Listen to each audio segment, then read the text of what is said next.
बिस्मिल्लाहिर्रहमानिर्रहीम। अस्सलाम वालेकुम व्यूअर्स। 4 फरवरी 2026 ईरान ने आज फिर अमेरिका के साथ मुज़ाकरात से इनकार कर दिया। बाकायदा सबूत के साथ मैं बात कर रहा हूं। अच्छा, इसकी वजह क्या है? वजह मैं आपको एक क्लिप सुनवाता हूं, फिर आपसे बात करूंगा। Well, China and Russia they're providing satellite intelligence, which accounts for some of the tremendous successes, particularly in Israel and on our U.S. bases. All of our bases have been destroyed. Our harbor installations are destroyed. We're actually having to fall back on India and Indian ports, which are less than ideal. That's what the Navy says. US से defence analyst colonel Douglas हैं। इनका ये कहना है कि Iran ने हमारी पूरे के पूरे खित्ते में जो मिलिट्री बेसिस थी, जो एयर बेसिस थी, हमारी जो एम्बेसीज थी, हमारे जो कॉन्सुलेट्स थे, उन पर बम्बारमेंट कर करके हमें ये मजबूर कर दिया कि अब हम इंडियन नेवल पोर्ट से, मैं क्या कह रहा हूं, भारतीय नेवल पोर्ट से ईरान को टैकल करें, उससे कंटेन करें, उस पर हमला करें। वो अमेरिका जो गुज़िश्ता 40 सालों से, बिलखुसूस 1990 के बाद इस खित्ते में अपनी मिलिट्री बेसिस बनाए बैठा था, किसी मुसलमान मुल्क के अंदर इतनी बदकिस्मती से अखलाकी जरूरत नहीं हुई थी कि उसको यहां से टफ टाइम देके निकालता। वो काम ईरान ने कर दिया है। ये बिलाल शफीक नहीं कह रहा, ये US defence analyst international media पे बैठकर ये खुद इस चीज को एक्नॉलेज कर रहे हैं। अब आगे बात मैं आपको बताता हूं जिससे आपको भी लगेगा कि ईरान मुज़ाकरात की तरफ क्यों जाएगा। जो उनके पासदाराने इनकलाब हैं, यानी वो क्यों जाएगा, उससे जरूरत ही नहीं है। जो पासदाराने इनकलाब के जनरल हैं, उनका नाम है जनरल इब्राहिम जब्बारी। उन्होंने, आपको पता आज क्या स्टेटमेंट दी है, वो भी मैं आपको बाकायदा प्रूफ के साथ दिखा रहा हूं। उन्होंने कहा है कि स्टेट ऑफ हॉर्मस, जहां से तेल की तकरीबन 20, 25, 30 फ्लक्चुएट करती है, सप्लाई जाती है, मुकम्मल तौर पे हमने बंद कर दी है। इसका मतलब है उनकी वहां पे नेवल फोर्सेस आज भी इंटैक्ट हैं। इसका मतलब है उनकी जो आर्म फोर्सेस हैं वो आज भी इंटैक्ट हैं। तो उन्होंने मुकम्मल तौर पे वहां उसकी ब्लॉकेज कर दी है।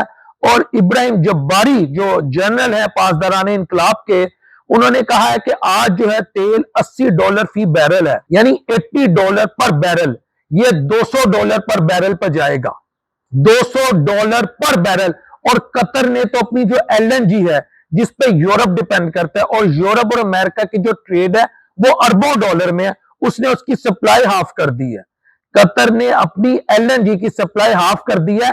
आप डॉक्टर मलिहा लोधी, जो पाकिस्तान की यूएन में रिप्रेजेंटेशन भी करती रही है, उन्होंने भी निजी चैनल, चले मैं नाम ले लेता हूं, जियो के चैनल पे इस बात को उन्होंने कहा है कि कतर ने भी अपनी एलएनजी की सप्लाई को इस हद तक कम कर दिया है कि उससे सबसे ज्यादा चीखें ना सिर्फ मिडल ईस्ट में सुनाई दी जाएंगी, बल्कि उससे ज्यादा यूरोप में, क्योंकि यूरोप तो ऑलरेडी डिपेंड करता है ये मिडल ईस्ट की, बिलखुसूस कतर की एलएनजी पर। लिहाजा इस वक्त ईरान खुल के खेल रहा है और ईरान अपनी पोजीशन को, अपनी जिसे कहते हैं ना स्ट्रेटेजिक पोजीशन, उसको मैनूवर कर रहा है।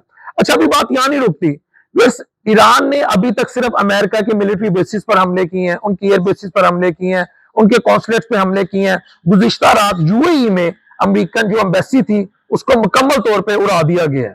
ठीक है, अगर एक एनालिस्ट है, मैं नाम नहीं लेना चाहता, ना ही मेरी ख्वाहिश ऐसा हो, उन्होंने ये बात की है। उन्होंने कहा है कि अगर ईरान मिडल ईस्ट में जो गल्फ कंट्रीज हैं उनकी डिसैलिनेशन, चले आसान अल्फाज में मैं आपको बताता हूं, यानी हमारे जितने भी दोस्त यूरोप में रहते हैं, चले उनका तो इतना इशू नहीं है, लेकिन जो मिडल ईस्ट में रहते हैं, जो गल्फ कंट्रीज में रहते हैं, उनको इस बात का अंदाजा होगा कि वहां जो पीने का पानी है ना, वो ड्रिंकेबल नहीं है, उसकी डिसैलिनेशन होती है, उसमें से ज़रात, उसमें से नमकियात, उसको निकाला जाता है, उसको पीने के काबिल बनाया जाता है, उसको इरिगेशन के काबिल बनाया जाता है। और ये जो मिडल ईस्ट है, ये 60%, 60% ये ओमान, कतर, बहरीन, यूएई, उर्दन, 60% ये पानी जो है ये डिसैलिनाइजेशन के जरिए यूज कर रहे हैं।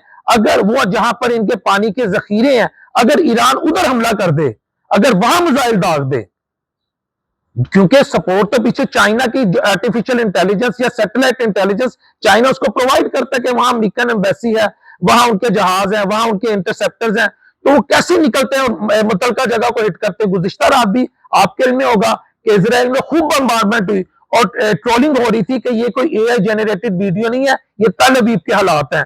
तो अगर ईरान उन जगहों पर जहां इनके पानी के स्टोरेज है, अल्लाह ना करे ऐसा हो, मैं कभी नहीं चाहूंगा कि मुस्लिम ममालिक के दरमियान आपस में झड़प हो और इस हद तक हालात चले जाए, लेकिन मुस्लिम ममालिक को भी ख्याल रखना चाहिए था कि आप मिडल ईस्ट पे मौजूद हैं, आपको अल्लाह ने तमाम किस्म की रिसोर्सेज दी हैं, तेल की दौलत आपके पास है, गैस की दौलत आपके पास है, अमेरिका को यहाँ अड्डे क्यों दिए जा रहे हैं?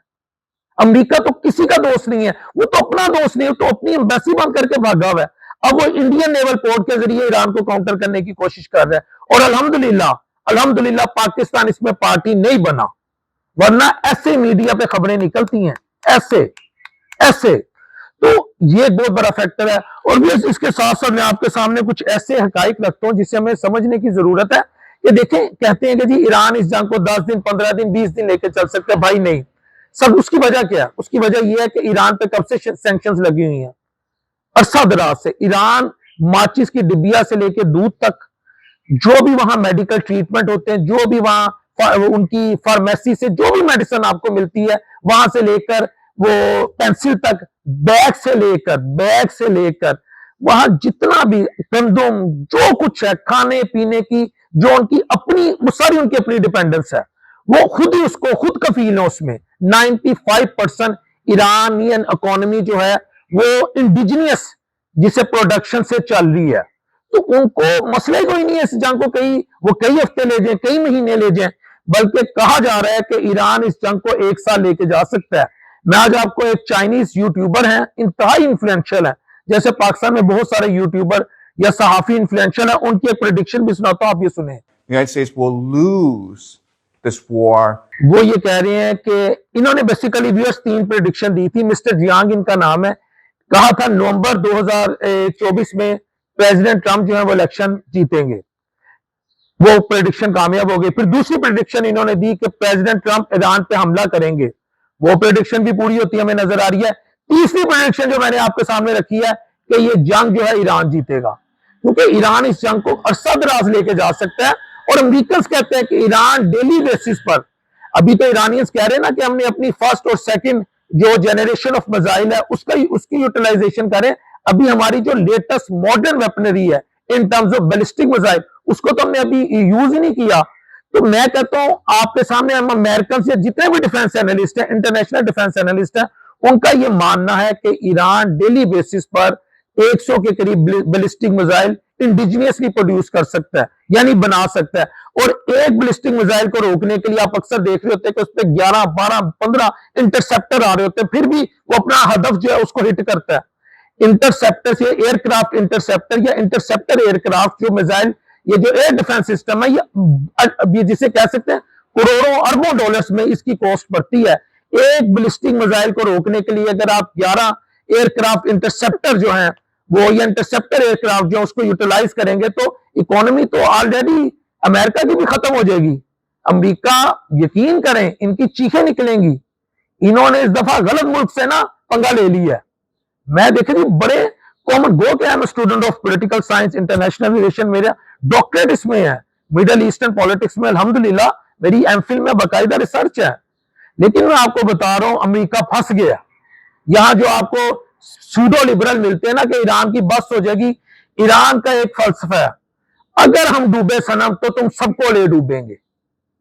ये मैं आपको बता रहा हूं, game is out of control.